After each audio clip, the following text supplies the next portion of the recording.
brasserie est née tout simplement d'une rencontre, d'un lieu, parce qu'en fait on est placé vraiment en plein centre des Hautes-Alpes.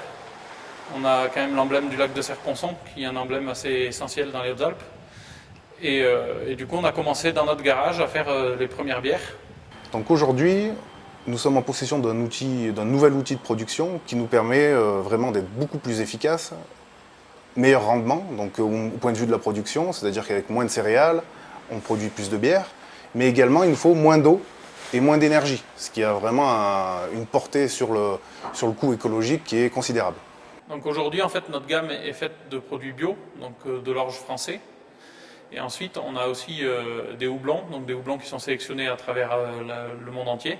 80% de la gamme est faite en agriculture biologique.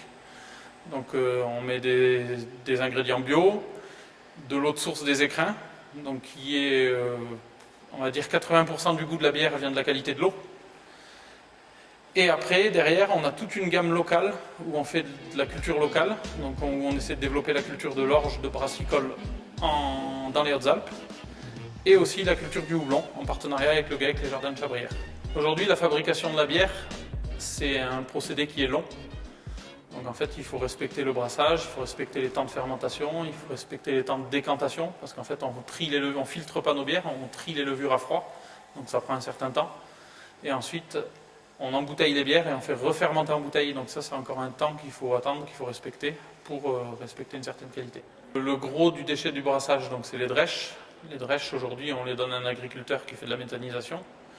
Après, les cartons d'emballage des bières, eux, sont des cartons donc eux-mêmes en carton recyclé.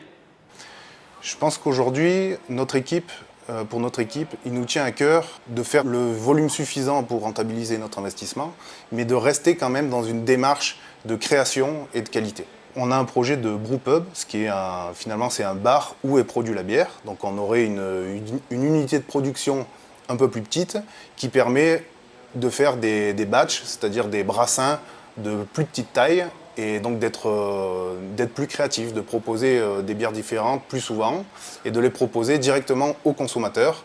Mon rêve, ce serait de faire perdurer cette entreprise et de lui trouver une certaine stabilité, on va dire, parce qu'aujourd'hui, depuis 5 ans, on n'a aucune stabilité, on grossit chaque année, on déménage, on rachète des machines. En fait, de trouver une stabilité et puis de pouvoir correctement véhiculer l'image qu'on cherche à véhiculer, c'est-à-dire une bière dynamique, jeune, locale, bio.